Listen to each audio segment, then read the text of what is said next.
Drake and PARTYNEXTDOOR finally dropped their collab album, Some Sexy Songs for You, and the wait was definitely worth it. This project had some different sounding tracks on it, but overall it was that dark, moody, atmospheric R&B trap sound that we know and love from both these artists. If you guys know me and my production, you know I love making this type of sound, so in this video I'm breaking down two beats that I made. The first one goes into that cinematic, dark trap sound, while the second one goes more into that late night R&B vibe. I'm gonna be walking you guys through all the sounds and textures that I use to create these super vibey and open sounding beats, and hopefully by the end of this video you can take these gems that I give you and apply them to your beats. Let's get into it. To start off this first beat, I took some inspiration from the intro track CN Tower. The chord progression in this song is being played by a deep pad sound that has these little gaps of space in between each chord. To replicate that sound in my beat, I went into Analog Labs, grabbed this pad preset, and put down these chords.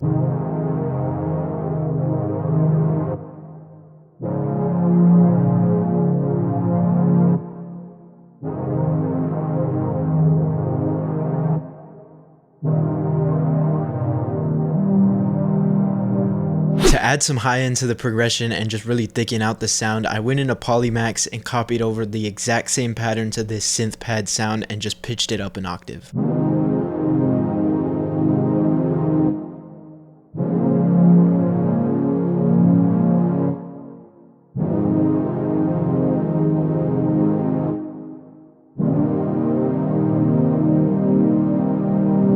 Going back to the CN Tower song, you'll notice in the second half there's a melody that starts to play over the chord progression. The producer of this beat actually sampled the melody from the iconic Lil Wayne song Lollipop, which I thought was pretty cool. To add a similar sounding melody to my beat, I went into Splice looking for a bouncy pluck type of melody, and I ended up finding this.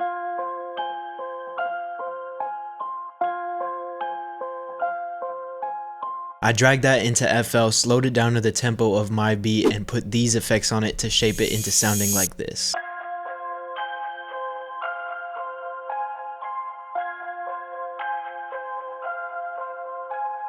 After adding that sound, I kind of wanted some ear candy to kind of fill up the gaps in the chord progression. I started humming some melodies to see what I could come up with, but I couldn't find a good sound that I wanted to use. So I ended up just using my voice. I sang the melodies that I was humming into the mic, and I put a bunch of effects on it to almost make it sound like it was a synth.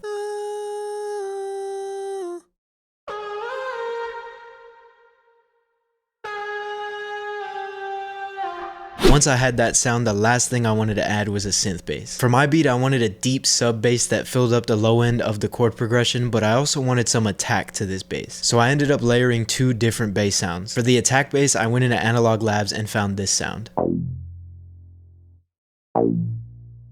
I put that sound on top of my go-to sub bass from my Soulsonics multi-kit to give me the exact sound that I was going for.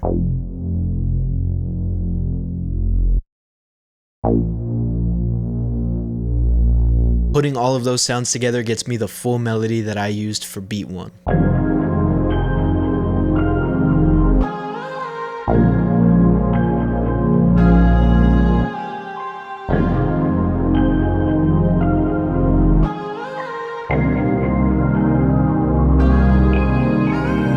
For the drums on these type of beats, you want to go with the pretty simple and open type of bounce. One way to help with the openness of the drum bounce is by going into the hi-hats and creating some space. Creating little gaps like this in the hi-hats really helps with that openness that I'm talking about, and it keeps the beat from getting repetitive as well. Another subtle thing you can do to keep the drums simple without making them boring is by adding different sounds of the same sound, if that makes sense. I'm confused.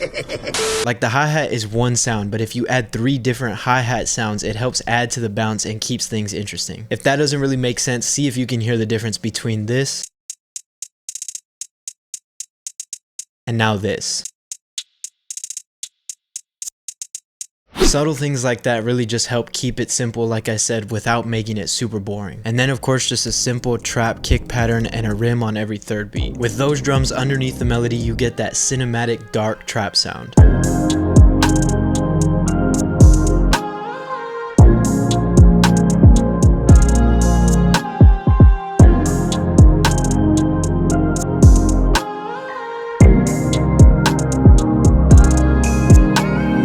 Now now that I showed you guys how to make that cinematic trap sound, let's move on to the second beat where we slow things down a ton. For the melody on this second beat, I used the chord progression from a sample that my guy Prosper Beats sent over. He sent over a full sample idea with the vocal chop and a bunch of other ear candy elements, but I had a different direction that I wanted to take. So I stripped it down to just the pad sound and the synth bass to start with.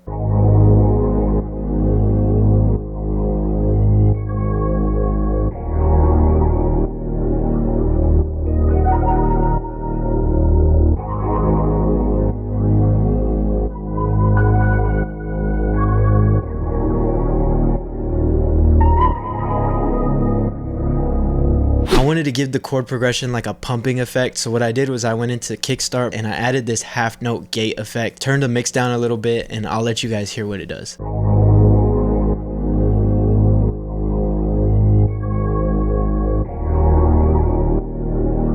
That already creates some sort of bounce within the melody, and I really like it. The first sound that I added on top of the chord progression was this little synth bell sound that I grabbed from the DX7 synth, and it sounds like this.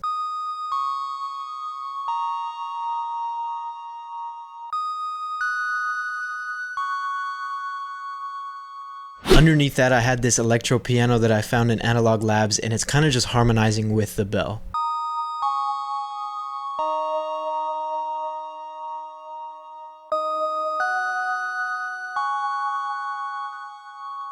The last thing that I wanted to add on to this sample was some sort of vocal ambience. I mentioned earlier that there was already a vocal chop on the loop, but I wanted something that wasn't necessarily being like words saying, if that makes sense. So I went into Splice and I found this.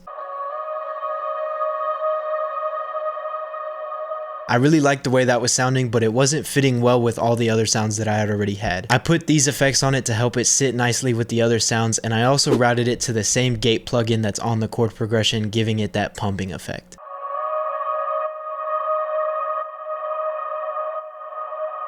So with all of those sounds put together, this is what the melody for beat number 2 is sounding like.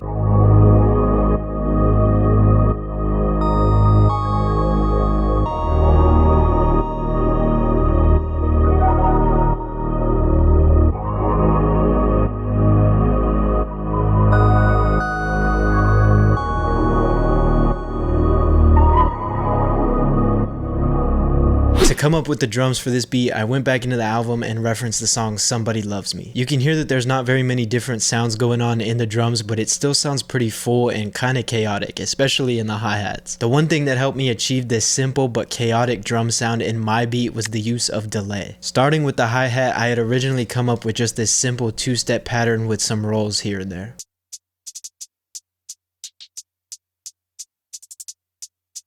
But that sounds pretty boring, slow, and not very busy at all. This is where the delay comes in. I used the stock delay plugin in FL Studio. I set it to the 16th note preset, and I turned the mix knob down a ton so that you can barely hear it, but you'll definitely be able to feel the difference.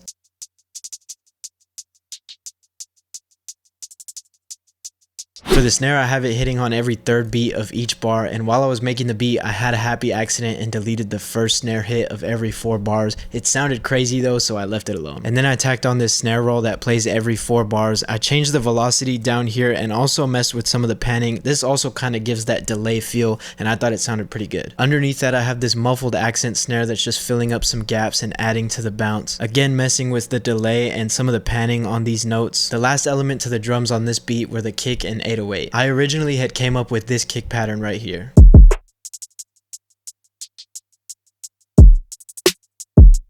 Then when I went back to the reference song, I noticed there was only one 808 hit happening every bar, and I really loved the way this sounded. But I didn't get rid of the kick pattern that I originally created. I just used them in different sections to help create variation within the arrangement. Alright, and the final gem that I will leave you guys with in this video is to just pitch everything down using this plugin right here. If you don't have this plugin, you can definitely go in and manually shift everything down, but I highly recommend purchasing this plugin. It's only like $30 on Waves. There's just some artifacts that you get from using it that you just cannot get by manually moving everything down. For my beat, I put this plugin on the master and pitched everything down by 2, and it really just kind of cemented that dark R&B underwater sound that sounds exactly like something that would be off of Some Sexy Songs for You. Before I let you guys listen to the second beat, if you made it this far into the video, go down in the comments and let me know which one of these 2 beats was your favorite. And while you're down there, go ahead and like this video and subscribe for more. I appreciate y'all for watching.